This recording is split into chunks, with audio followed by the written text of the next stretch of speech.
Hey, what's up guys? Welcome back. And today we are going to be remaking the most popular video on my channel. That is how to replace your thumbsticks on your PS4 controller. As you can see here, mine has broken a second time. I made the first video 2 years ago, November 5th, 2015. That's when I uploaded it. This is the controller I did it on. And as you can see, 2 years later, almost 3 years later, or no, about 2 years later, just kidding. 2 years later, this thumbstick's completely torn apart. It's completely, as you can see, let me see if I can zoom in really quick. Let's see. Yeah.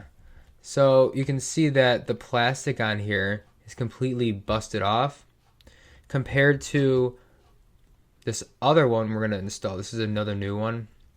This other one where the plastic's actually intact inside. You don't see the plastic under the rubber here. It's all rubber, but like the plastic, there's plastic holding it together. That's how it doesn't bend. You push on it. So the plastic on here is completely busted off. Maybe because of cheapness or what, but I don't know what happened, but somehow it got busted off. As you can see, there has been some wear. There's no more grip to it. It's just the rubbers and wearing down and stuff. Same thing with this one. When you play, sometimes I dig my thumbnail into the controller here, and that puts strain and pressure on it, and also starts wearing down and cutting the rubber. That might be another reason to this whole problem here. So yeah, today we're going to be replacing that. Just one of them. And I also have these grips. These grips just go right over your thumbstick here. They go right over it. I'll demonstrate. I'll put it on once I get everything put together here. They're easier. They're easier to be put on without them on the controller. So you can take one here. You can just put it on, and it grips around like the edge of the thing. So yeah, I don't know. It's easier. I'll show you once I take it off. I'm about to put the new one on. So yeah, let's go ahead and get to it. We're gonna go ahead and take this apart. And let's go ahead and do this. Same thing as last time. If you haven't seen the video, I'll check it out in the description. I apologize if you're one of the people who have seen it and had complaints that the music was too loud. I don't know why I messed that up, but I did. I somehow messed up the music in that, and it was pretty bad music too. I regret doing that, but I apologize. And that's not the reason I'm remaking this video. The only reason I'm remaking is so I can show you for a second time I'm replacing my thumbstick again, and just for the hell of it. That's not the reason because of the music. It's just because I want to record it again and put it on YouTube. So yeah, let's just go ahead and take these screws off here. There's 4 screws on the back. If you're a new person watching this video, welcome. Just follow along. If you need assistance on this, just follow along.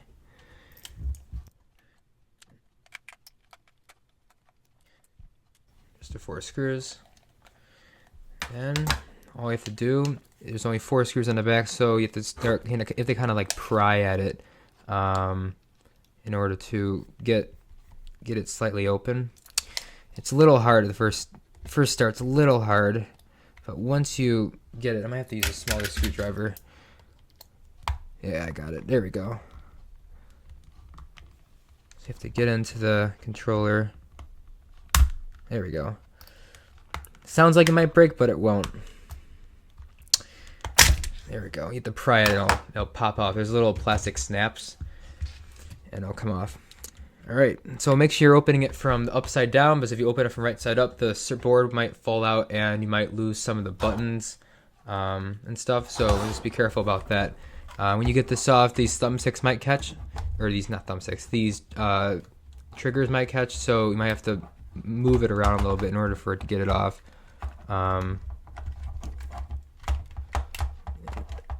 Try to get it off. It's being a pain in the butt right now. There we go. And it does occasionally pop off the hinge too if it doesn't come out like it just did now. And then there's a spring. So yeah, that's gonna have to get back on there somehow. There's a ribbon cable. Move the spring and thumbstick over here. ribbon cable for the light bar, and I just knocked over my screws too. Ribbon cable for the light bar. Make sure you be careful about that. You don't tear it. And just take it off right here. It comes out like that. And yeah, so just set that aside. Don't need that right now. And now the battery. So go ahead and take out the battery. Pull on this little white connector. Don't pull on the wires because it just puts strain in them, and you risk breaking or tearing the wires out of the connector. So just pull on the white part with your nails or whatever, and then yeah, go ahead and take the battery out. Like I said in the last video, the battery is quite small. They really have to change the size of the battery. So I don't know, they really have to increase the battery. I don't know how many milliamp hours this is. This is 1,000. So I would say they should have at least 2,000 in this, because these controllers don't last long. The light bar takes up all the energy. They should have an option in the PS4 where it allows you to turn off the light bars to save power in your controller. Only options they have is to dim it and brighten it. I have mine on all the way dim all the time, so I can try to save as much power in the controller as possible. But still, they really have to add that feature where you can turn off the light bar, because it's really annoying how the battery keeps dying quick. Alright, so now I got that off. You're going to want to take this little part off. There's a little thing right here. This is for the reset button. This goes right there. There's a little hole. You can see that. You can see the little hole right there. Yeah, that goes in here like that. I'll show you. Yeah, you can see it goes in there. Make sure you don't lose this. This is important. Otherwise, you won't be able to reset your thing or your controller.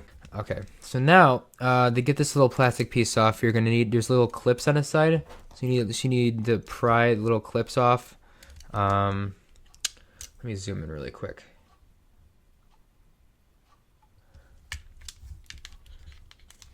As you can see, there's little clips on the side here. You need to get in there and pry them.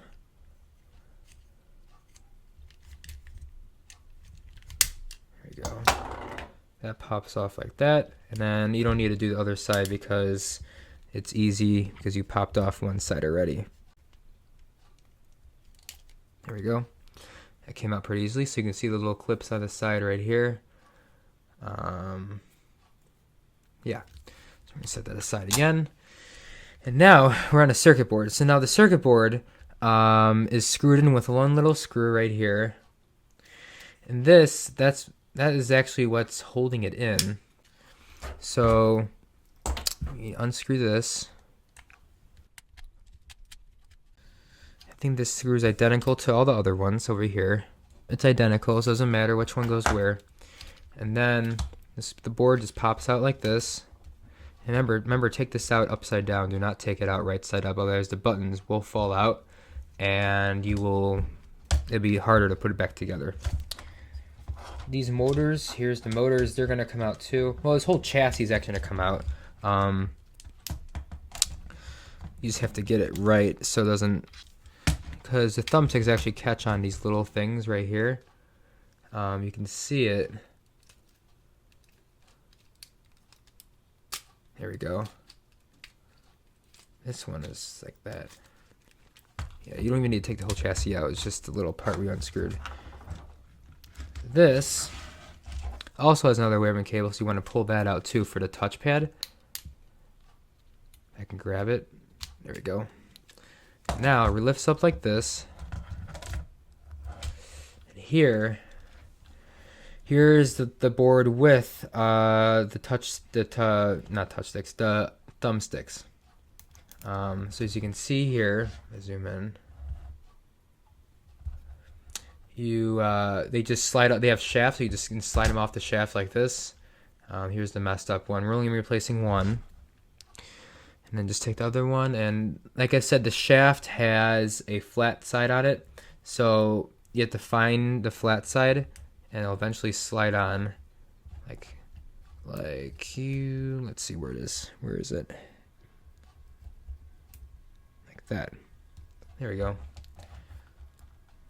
So that is how you do that. So now I'm going to show you how to put on these little. Let's see, do these fit through the holes? They don't. Okay, so we're gonna struggle getting it back on if we put these on. So I'll show you how to put these little grips on after we put this back together, so we can actually put this back together, because I realize that these grips, if I put these on now, I won't be able to get these through the holes on the controller over here. So we're gonna have to wait on that until after we put the controller back together. So, all right. So once you're done here, just put the thumbsticks back in the hole. Like this. Make sure these wires are okay for the vibrator motors.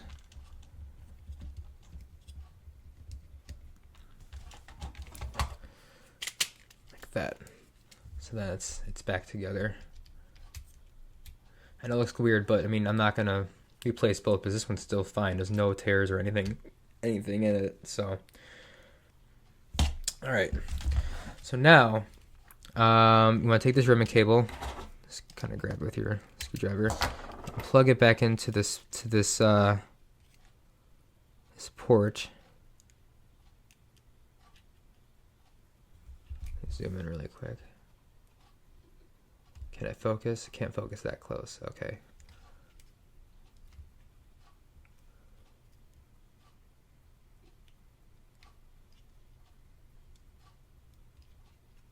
All right. That's in there.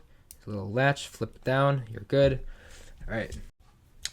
Now what you're going to have to do is put this little black screw back in, because that's what's going to tie this down to the chassis.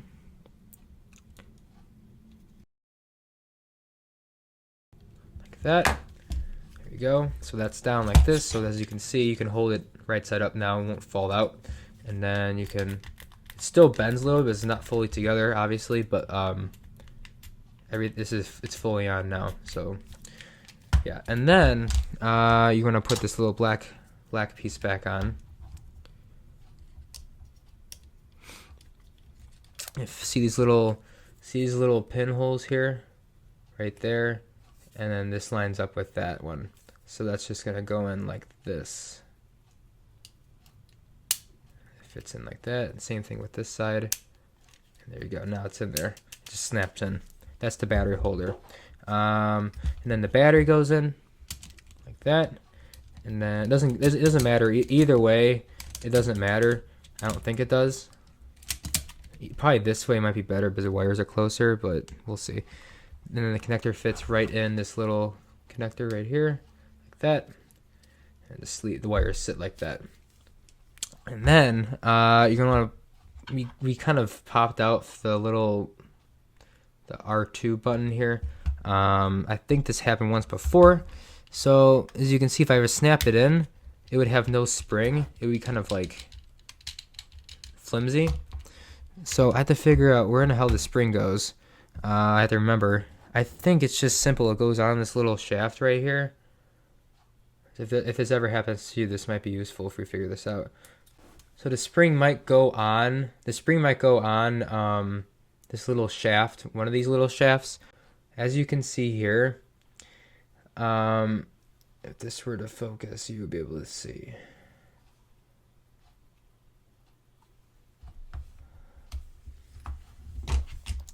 As you can see, this shaft right here, there's a little space. There's a little space in between the shaft and the piece.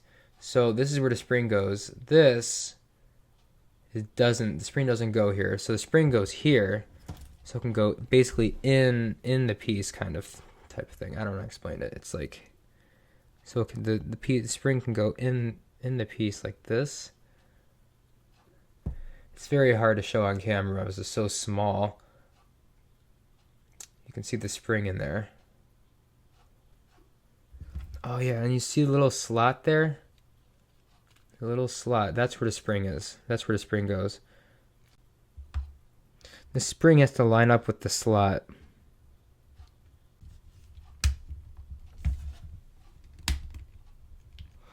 Okay, I got it.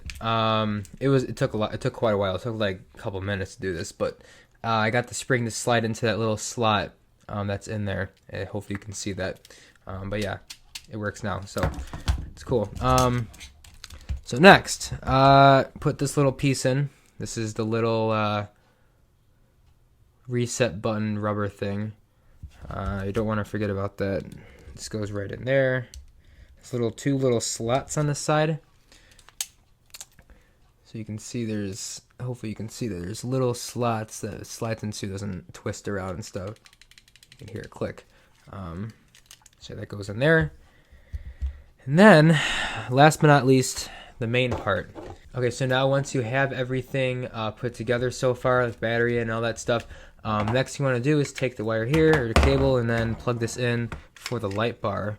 Or if you don't want a light bar, you actually can keep it unplugged, which is kind of funny because it can save you a lot of battery, but you just won't know if the controller is on or not until your PS4 turns on, which would be kind of weird and annoying. But if you really want that, then go ahead. But I'm gonna plug it in, just so I can see here.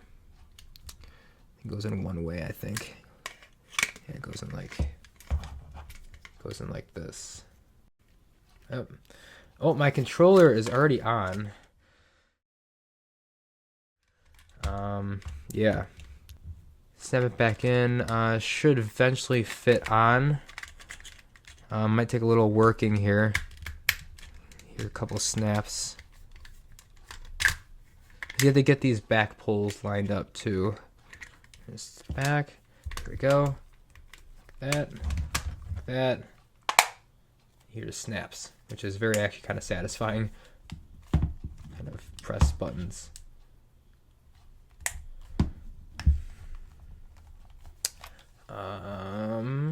Yeah, that's got that. And now I'm gonna quickly go turn off my PS4 downstairs, and so I can get this controller light off. Is actually kind of annoying, and I will screw in the screws once I'm done with that.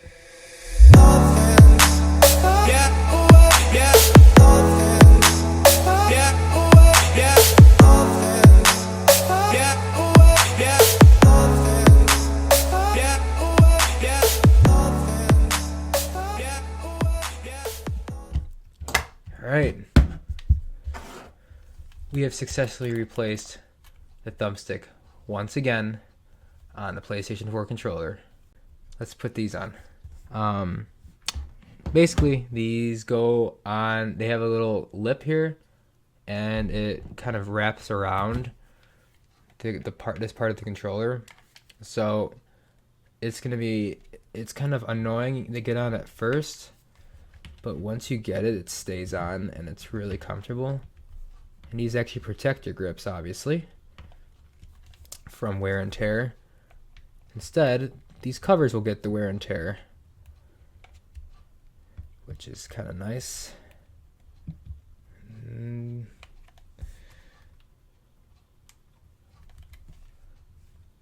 As you can see, I think I've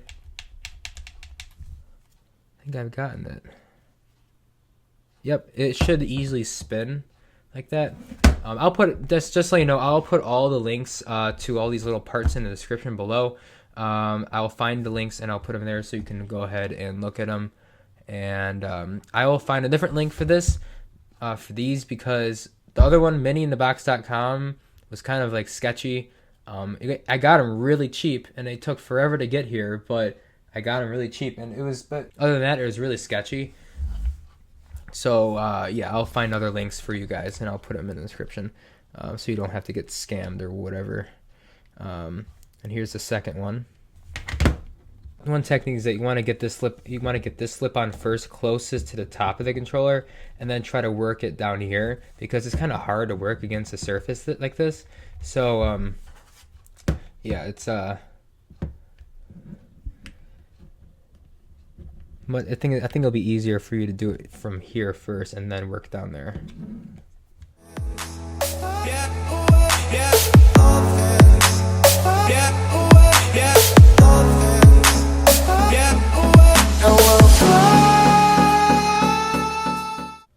All right, I got it.